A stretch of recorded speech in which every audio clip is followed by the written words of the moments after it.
일어나 함께 가자, 일어나 함께 가자 라는 말씀으로 여러분들에게 많은 은혜가 임하기를 진심으로 축복합니다. 우리의 삶은 예측 불가능한 계절의 연속 같습니다. 어떤 때는 햇살이 가득한 봄날에 그 아름다운 아침 햇살 같다면, 또 어떤 때는 차가운 비가 내리고, 또 그리고 차가운 비가 마치 꽁꽁 얼어붙은 것 같은 겨울철의 힘든 날을 우리에게 겪게 하기도 합니다.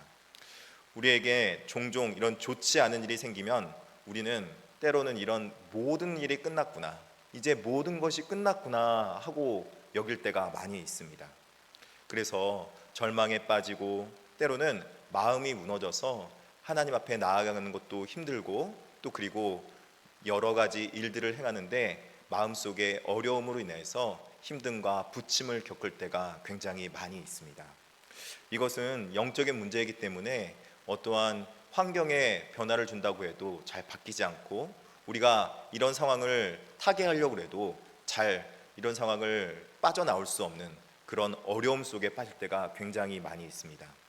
그런데 오늘 아가서의 본문은 그렇게 어려움 속에 있는 우리들에게 하나님께서 일어나 함께 가자, 일어나 함께 가자는 말씀으로 우리에게 다시 한번 용기를 북돋아주며, 또 그리고 하나님께서 절망에 빠져있는 우리를 소망과 또 그리고 사랑으로 인도해 주시는 귀한 초청의 위로 메시지를 들을 수 있습니다.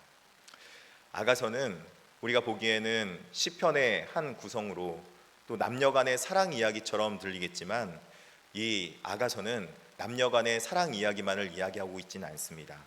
그보다 더 깊은 은혜의 구속사의 사랑을 표현하고 있고, 이 구속사의 은혜는 하나님께서 이 모든 세상을 만물을 창조하기 전서부터 우리를 너무나도 사랑하셔서 택하시고 부르신 하나님의 사랑의 이야기를 오늘 들려주고 있는 것입니다.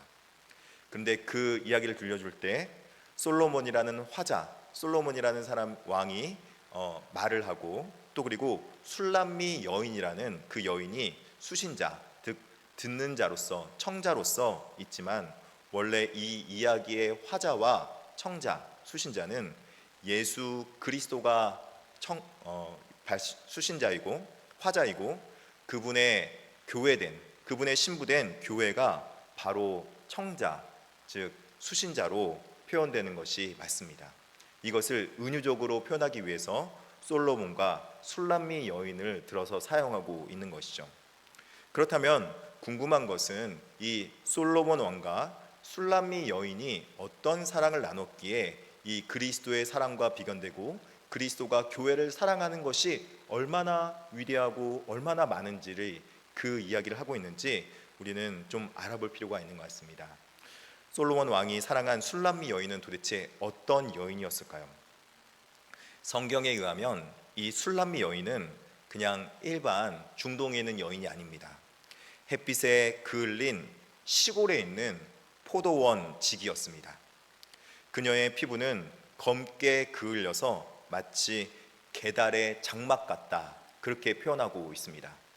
게달의 장막이라니까 잘 이해가 안 되지만, 그냥 보편적으로 장막 그러면은, 여러분 장막은 어떠한 것입니까?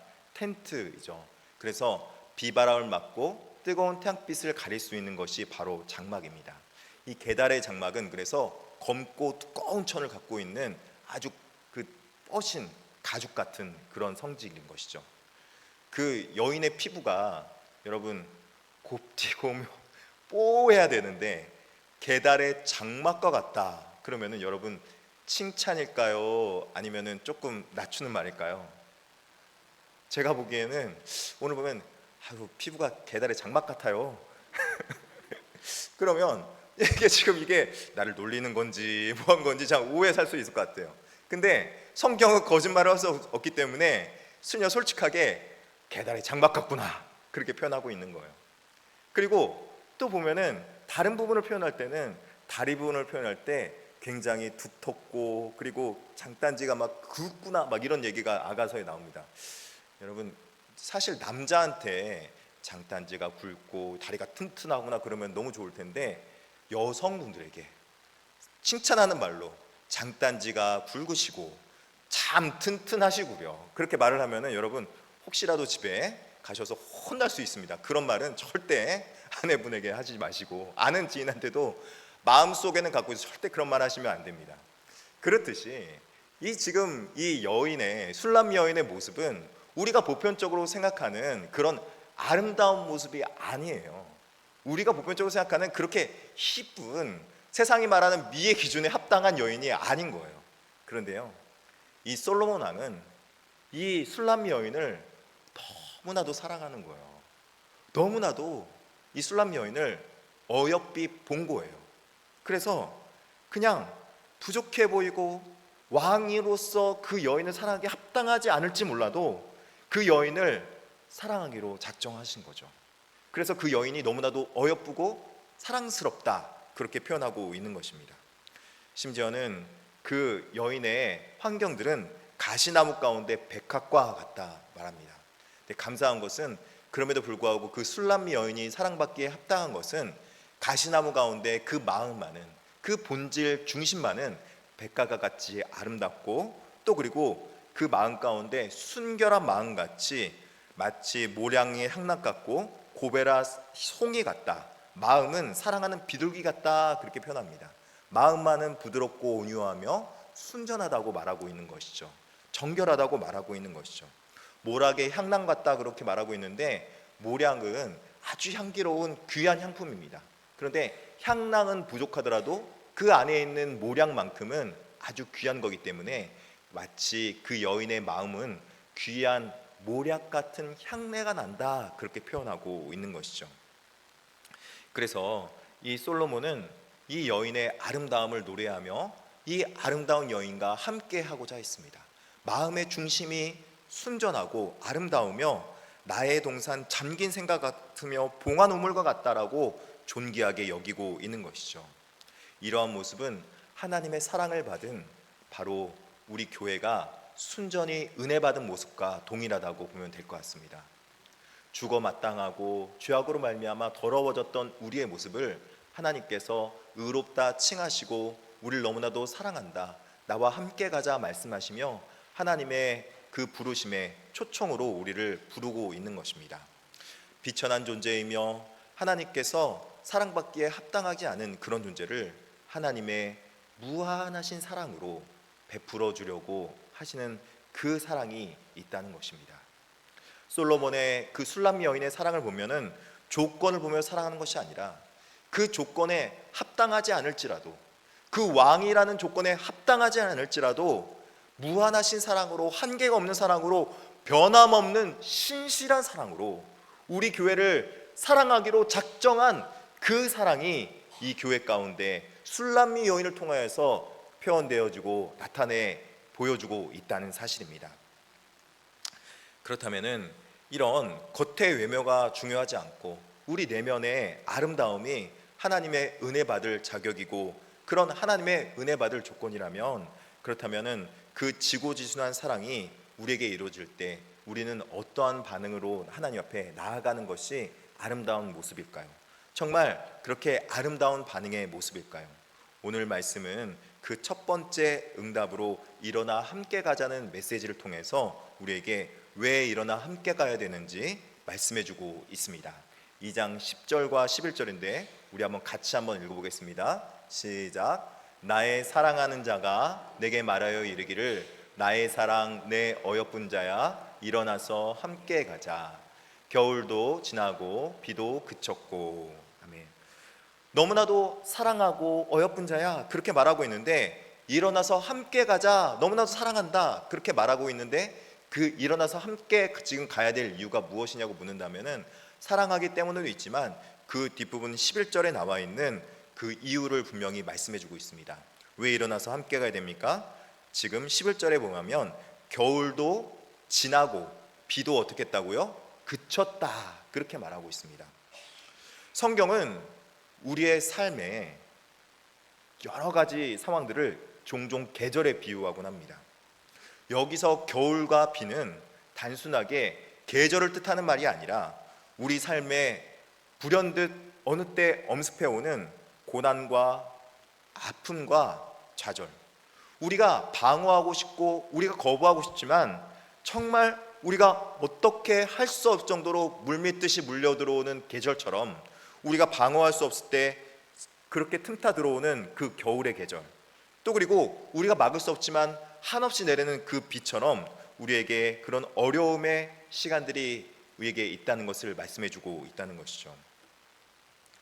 사랑하는 사람의 부재로 인하여서 외롭고 풀리지 않는 문제로 인하여서 우리가 아파하고 힘들어하고 있으며, 건강은 여러분 어떠합니까? 건강하고 싶지 않은 사람 여러분 있습니까? 누구나 다 건강하고 싶은데 우리가 때가 되고 우리의 육신이 후패가해지면 우리는 어느 때 누구든지 어떤 사람도 어느 순간 나도 모르게 건강을 잃어버리기도 하고 갑자기 어떤 병마가 우리에게 불현듯 아무리 건강한 사람도 찾아오게 되는 것입니다. 그거는 아무도 막을 수 없고 우리가 어떻게 예측할 수도 없는 것이죠. 이 겨울의 기간은 내가 선택할 수 있는 시간도 내가 조절할 수 있는 시간도 아니라는 것입니다. 그렇기 때문에 이 시련은 마치 내가 방어할 수 없기 때문에 온 모든 환경을 뒤덮어버리는 듯이 찾아오는 어려움인 것처럼 느껴지는 것입니다. 도저히 내가 방어할 수 없는 것이죠. IMF가 찾아왔고 금융위기가 찾아왔습니다. 갑작스럽게 2019년도 말서부터는 코로나라는 팬데믹이 우리에게 찾아와서 우리가 겪어보지 못한 그런 세상을 우리에게 겪게 했습니다. 또 요즘엔 여러분 어떻습니까? 러시아와 우크라이나 전쟁을 비롯해서 세계 방방곳곳에 지금 전쟁이 찾아왔습니다. 우리가 그것을 방어할 수 있었습니까? 우리가 그것을 예측할 수 있었습니까? 아무도 예측하지 못했습니다. 또 제가 아는 지인은 굉장히 건강했는데 40대 후반에 갑자기 위에 문제가 생겨서 찾아가 보니까 위암 4기라는 진단을 받았습니다. 너무나도 놀랬고 기가 막혔는데, 이 젊었을 때 위암이 찾아오니까 너무나도 놀란 게, 저도 놀란 게 그 아는 지인이 그 위암을 막을 수 없을 정도로 진행이 빨리 되는 거예요. 그래서 왜 그러냐 물어봤어요. 건강한 사람들이 건강하기 때문에 세포 분열이 더 빨리 돼서 암 속도가, 전이 속도가 너무 빠르다는 거예요. 도저히 막을 수가 없었다고 했습니다. 그래서 제가 섬기던 그 집사님이 그 마지막 때를 보낼 때 너무나도 슬피 울며 같이 함께 처치시에서 위로해줬던 그런 추억이 아직도 저에게 생생합니다. 그러나 하나님께서는 오늘 그 겨울의 시대가 이미 지났다, 그쳤다, 그렇게 말씀하고 있는 것입니다. 이것은 단순히 일기예보를 하고자 하는 것이 아닙니다. 내일 비가 그친데, 내일 겨울이 지나간대, 내일 입동이 끝나고 이제 입춘이 온대, 그렇게 말하는 것이 아닙니다. 하나님께서 임하시면 우리의 모든 것이 바뀐다. 우리의 모든 것이 변화된다. 그런데 우리의 모든 것이 바뀌고 변화된 그때에 먼저 우리의 모든 삶이 바뀌기 전에 우리의 환경부터 하나님께서 바꾸어 주시겠다, 그렇게 말씀하고 있는 것입니다. 우리의 고통스러운 시간이 끝내고 이제 그 시간을 끝낼 뿐만 아니라 구원의 시대가 열렸다라고 구원의 선언을 해주고 있는 것입니다. 혹독한 겨울은 영원히 지속될 것 같지만 하나님께서 임하시고 예수 그리스도의 사랑이 임하면 그때서부터는 우리의 겨울의 시대가 끝나게 되는 것입니다. 복음이 임하게 되면은 우리에게 어떤 환난과 어려움이 있을지라도 그 어려움과 환난을 이겨나갈 수 있을 만한 굳건한 믿음이 우리 가운데 임할 줄 믿습니다. 하나님의 사랑으로 어려움이 임할지라도 그 어려움을 돌파할 수 있는 믿음과 또 영생의 구원이 우리 가운데 임할 줄 믿습니다. 믿음을 확실하게 가진 자는 죽음도 우리를 막지 못하게 될 줄 믿습니다. 회복과 소망의 봄이 우리에게 찾아올 뿐만 아니라 이 땅 가운데 하나님의 구원의 역사가 우리 가운데 실현되어지는 것이죠. 우리 교회는 앞으로 이런 역사가 일어나게 될 줄 믿습니다. 이런 구원의 역사와 하나님의 그 놀라우신 은혜가 이젠 겨울철이 지나고 비가 그치는 것과 같이 우리에게 임하게 된다는 것입니다. 환경이 그런데 변했다고 해서 모든 것이 변하는 것이 아닙니다. 환경이 조금씩 변해가고 우리의 예배 처소가 아름다워질 때마다 이제 좀 변해될 것이 있습니다. 그것이 무엇이냐면 우리 삶의 내면의 변화라는 것입니다. 이 내면의 변화가 있을 때 진정으로 그 구원의 기쁨을 누릴 수 있어요. 지금 밑에 보면 1층에 아름답게 꾸며놓고 또 그리고 아름다운 TV 화면을 통해서 여러분을 통해서 있었던 지난날의 좋은 모습들을 슬라이드 화면으로 추억으로 간직할 수 있도록 해놨어요. 그런데 그것으로 우리 마음이 변화되지 못할 수 있어요. 우리 마음 가운데 하나님 나라가 임하고 평강이 임해야지 우리 마음의 진정한 봄이 찾아오게 되는 것이죠. 여러분, 출애굽했지만 그 출애굽한 백성들이 육신은 출애굽했는데 광야 가운데 가서는 불평과 또 그리고 어려움 속에 하나님 앞에, 모세 앞에 많은 어려움을 토로하며 고통스러워했습니다. 왜 그랬습니까? 출애굽했지만 아직도 애굽에서 종살이했던 그 죄악의 과거들이, 습성들이 남아 있어서 그 죄악의 습성들이 내면서부터 바뀌지 않으면 그것들이 그들 가운데 어떤 구원의 은혜를 베풀더라도 하나님께서 구름 기둥으로 지키시고 밤에는 불 기둥으로 지키시며 또 만나로 매일마다 먹이시며 메추라기로 고기를 먹게 하시는 그 하나님을 만났음에도 불구하고 먹을 것 걱정 없고 입을 것 걱정 없고 추위와 더위를 이길 수 있는 그 모든 환경을 허락했음에도 내면의 변화가 없으니까, 그 내면의 변화가 없으니까 하나님 앞에 원망과 감사함, 원망이 일어나고 감사함이 사라지게 되었다는 것이죠. 여러분, 우리 교회는요, 내면의 변화로 이제 감사가 살아날 줄 믿습니다. 둘째는 새로운 봄이 시작되었다는 것입니다. 새로운 봄이 시작되었다. 우리 12절을 같이 한번 읽어보겠습니다. 시작. 지면에는 꽃이 피고 새가 노래할 때가 이르렀는데 비둘기의 소리가 우리 땅에 들리는구나. 아멘. 겨울이 지나면요, 자연스럽게 봄이 찾아옵니다. 여러분, 그 어둠이 우리 가운데 찾아왔을 때 어떻게 하면 이 어둠을 이길 수 있습니까? 어둠을 이기기 위해서는요, 내가 발버둥 치고 내가 힘을 써서 이길 수 있는 게 아니에요. 어둠이 내가 발버둥 쳐서 물러나는 게 아니에요. 빛이 들어오면 자연스럽게 어둠이 밀려나는 거예요. 할렐루야. 우리 마음에 겨울이었습니까? 그렇다면은 하나님의 임재로 따뜻한 봄이 찾아오면은 우리 마음에 봄이 찾아오게 되고 그 가운데 아름다운 일들이 시작되게 될 줄 믿습니다.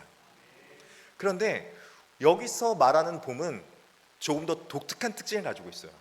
뭐냐면요, 성경에서는 봄의 계절을 무엇이라고 표현했냐, 마치 꽃이 피는 계절로 생각하고 있는데 우리가 아는 봄의 계절은 꽃이 피는 계절이지만 중동의 봄은 여러분 원래는 추수의 계절인 것 여러분 알고 계십니까? 왜냐하면 중동은 여름이 너무 더워요. 그래서 어떠한 식물을 심을 수가 없어요. 식물이 자라고 열매 맺는 시기가 언제냐 묻는다면은 중동에서는 오히려 겨울철에 파송을 하고 늦은 비를 내서 그 늦은 비를 통해서 자라나게 하고, 그리고 봄철 6월절이 지나고 나면은 늦은 비가 또 이제 또 내리거든요. 그때 이른 비가 내리거든요. 이른 비가 내리면 그때 추수할 때가 이르게 되는 거예요. 그래서 6월절이 지난 다음에 어떤 절이 와요? 초실절이 그때 오는 것이죠. 그래서 초실절인 거예요. 그렇듯이 봄의 계절은 우리가 말하는 가을의 추수의 계절입니다. 열매가 맺히는 계절이라는 것이죠. 말씀에 꽃이 피고 새가 노래하며 열매가 맺히는 아름다운 그 열매가 맺는 계절이 봄철이라는 것입니다. 죄와 절망으로 가득했던 우리 삶에 하나님의 은혜의 열매가 맺히기 시작하는 거예요. 우리 삶의 고통이 끝나서 이제는 열매까지 맺는 기쁨과 회복의 때가 임하게 해주시겠다, 그렇게 말씀하고 있는 것이죠. 이 추수의 때는 여러분 성경에서 어떤 날이라고 말하고 있냐면, 추수의 때는 믿는 자에게는 구원의 날인 줄 믿습니다. 그런데요, 이 믿는 자 애들에게는 구원의 날인데 믿지 않는 자들에게는 이 날이 여호와의 날로 심판의 때로 다가오는 건 여러분 알고 계십니까? 하나님께서는 구원과 심판이 동시에 임하는 것입니다. 그래서 믿는 자들에게는 구원이 임하고 하나님께 믿지 않는 자들은 심판이 임하는 것이죠. 그래서 이 날을 어떤 날로 표현하고 있냐면, 많은 구약 성경은 여호와의 날로 표현하고 있습니다. 우리가 새벽에 큐티하고 있는 스바냐서도 그 여호와의 날을 이야기하고 있는 것이죠. 스바냐서 1장 14절과 15절에 보면은 이 믿지 않았던 하나님 앞에 불신을 가졌던 그날이 어떤 날로 다가왔는지 한번 볼 필요가 있습니다. 14절과 15절입니다. 제가 읽어드리겠습니다. 여호와의 큰 날이 가깝고도 가깝도다, 빠르도다. 여호와의 날의 소리가 여호와의 날의 소리로다. 용사가 거기서 심히 슬피 우는도다. 그날은 분노의 날이요 환난과 고통의 날이요 황폐와 패망의 날이요 캄캄하고 어두운 날이요 구름과 흑암의 날이요, 이렇게 말하고 있습니다. 이것은 이스라엘 백성들이 온전하게 신앙을 갖고 있지 않았기 때문에 이들에게 하나님께서 지금 돌아와서 믿음의 구원함을 가져라 라는 메시지로 경고의 말씀으로 해주시고 있는 것이죠. 정말 심판을 받아라 그런 말씀이 아니라 하나님의 백성이면 믿음으로 하나님 앞에 나아오라, 일어나라, 그렇게 말씀하고 있는 그런 메시지라는 것입니다. 이 심판에 임하지 않기 위하면, 그렇다면 우리가 그 전에 어떤 일을 해야 되는가, 오늘 스바냐서의 본문에서는 그 이야기도 답도 해주고 있는 것이죠. 2장 1절서도 3절인데요 2장 1절에 이렇게 말하고 있습니다. 수치를 보는 백성아 모일지어다 모일지어다. 그러니까는 지금 하나님께서 회복하는 방법은 뭐예요? 모이라는 거예요.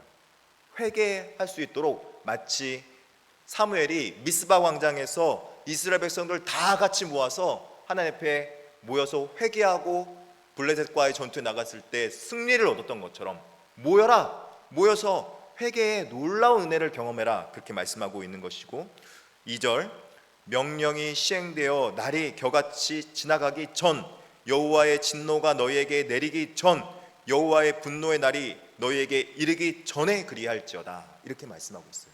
그러면 지금 임한 겁니까? 임하기 전입니까? 임하지 전이라는 거죠. 아직 안 임했다는 거예요. 그러니까 지금 스바냐가 말하고 있는 거예요. 요시야 왕 때, 그러니까 바벨론 포로로 끌려가기 전에, 그 전에 하나님 앞에 돌아오고 그 명령이 시행되기 전에, 진노가 임하기 전에 회개하라. 진노가 임하기 전에 하나님의 그 음성을 들어라. 하나님 앞에 나와라. 그렇게 말씀하고 있는 것입니다. 사실 그게 맞는 말이에요. 생각을 해보면요, 우리가 이 땅 살아갈 때 이미 일이 벌어지고 이미 물이 엎질러지면은 주워 담을 수 있습니까? 없습니까? 없어요. 근데 하나님은요, 그것마저도 행하실 수 있긴 있으세요. 바벨론 포로로 끌려갔다가도 돌이킬 수 있으신 하나님이세요. 그런데 그렇게 고생하기 전에, 그렇게 어려움 당하기 전에 그렇게 미리 예방하면은 그런 일, 어려움을 겪습니까? 겪지 않습니까? 겪지 않는다는 거잖아요. 그래서 그 전에 하나님 앞에 미리 우리가 예방할 수 있으면 좋겠다, 그렇게 말씀하고 있는 것이죠. 그렇게 예방하는 방법은 3절입니다. 여호와의 규례를 지키는 세상의 모든 겸손한 자들아, 너는 여호와를 찾으며 공의와 겸손을 구하라. 너희가 혹시 여호와의 분노의 날에 순김을 얻으리라, 그렇게 말하고 있습니다. 하나님 앞에 순김을 얻는다는 것은 하나님의 날개 그늘 아래에 들어간다는 것입니다. 하나님의 날개 그늘 아래 세상 모든 곳에 심판이 임하고 세상 모든 곳에 재앙이 임할 때, 하나님의 마치 암탉이 자기 새끼를 자기 날개 그늘 아래 모으는 것처럼 그 날개 그늘 아래 모을 때 하나님 앞에 숨김받고 하나님 앞에 은혜 받을 수 있다는 것입니다. 그렇게 하기 위해서는 오늘 본문에 말씀하고 있듯이 공의로 겸손하라, 하나님 앞에 모든 자들아 겸손하라, 그렇게 말하고 있는 것입니다. 여기서 말하는 겸손은 하나님 앞에 말씀을 들으라는 것이죠. 하나님 앞에 이렇게 말씀을 듣고 나오는 백성들이 하나님 앞에 신앙의 아름다운 열매 맺을 줄 믿습니다. 갈라디아서에서는 우리가 하나님 앞에 아름답게 맺어야 될 열매를 9가지로 표현하고 있습니다.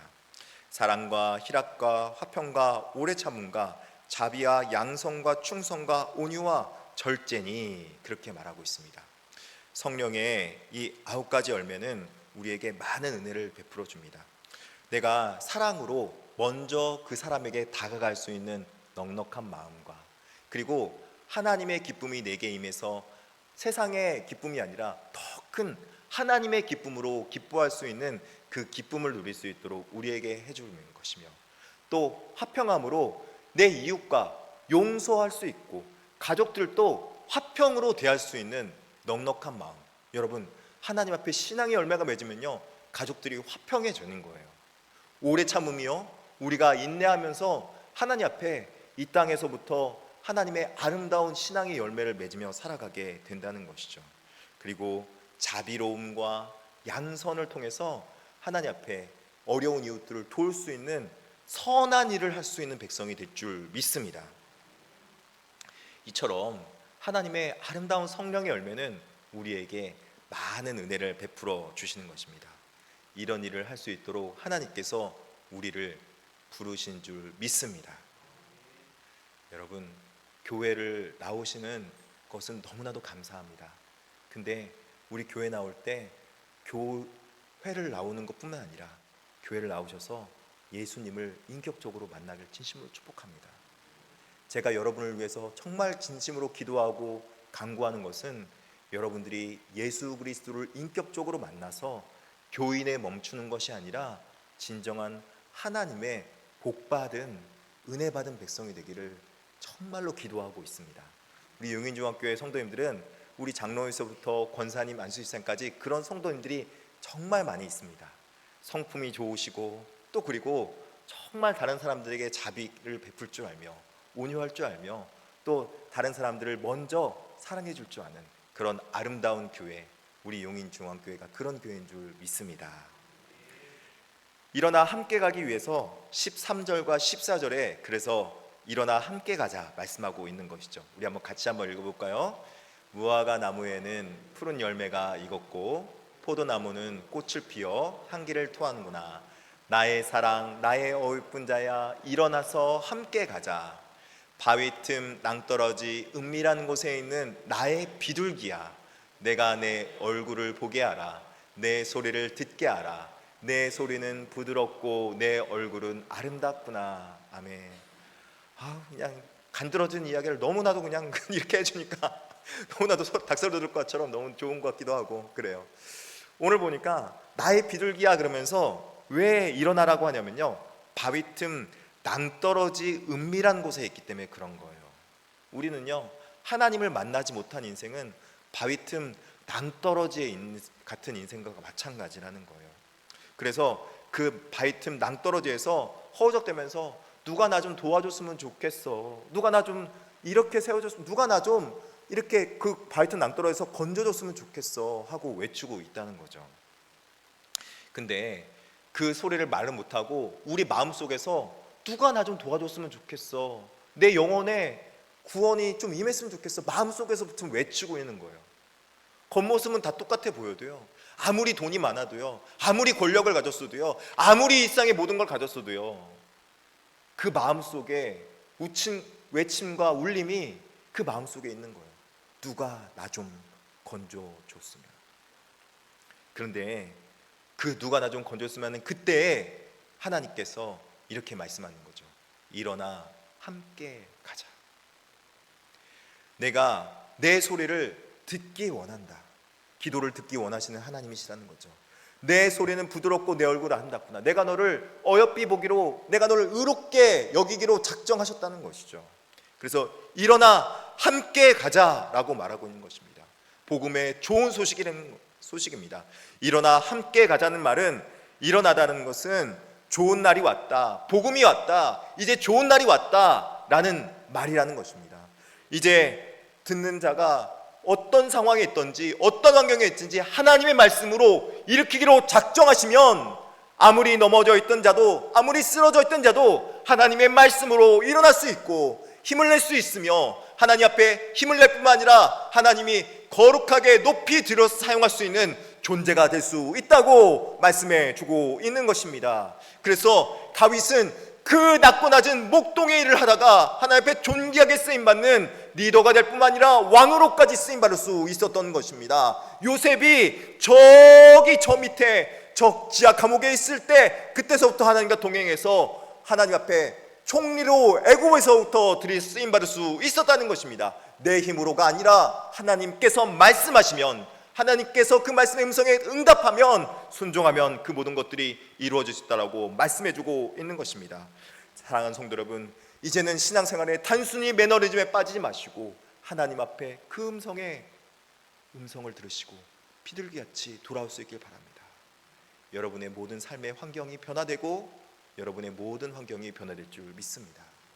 여러분의 아픈 곳, 힘든 곳, 그곳이 치유함 받고 위로함 되는 그런 행복한 날이 예수님과 함께 펼쳐질 줄 믿습니다. 그것은 바로 하나님과 함께 동행하는 초청에 응했을 때, 믿음으로 응답할 때 그 모든 일들이 일어날 줄 믿습니다. 사랑하는 성도 여러분, 주님을 인격적으로 만나길 바랍니다. 그리고 동행하길 바랍니다. 온전한 신앙생활로 주님 앞에 얼굴을 보이며 기도할 때 그 기도가 다 응답받는 저 여러분들 진심으로 축복합니다. 특별하게 기도하기는 제가 지금 한 달 전서부터 특세 광고를 여러분들에게 같이 나눠드리는 거 있는 거예요. 여러분, 이번 특세는요 놀라운 기도 응답의 특세가 될 줄 믿습니다. 놀라운 은혜가 임할 줄 믿어요. 10월 13일부터 2주간 펼쳐지는 그 특세를 기대하는 마음으로 함께 동참할 수 있는 저와 여러분들이 진심으로 축복합니다.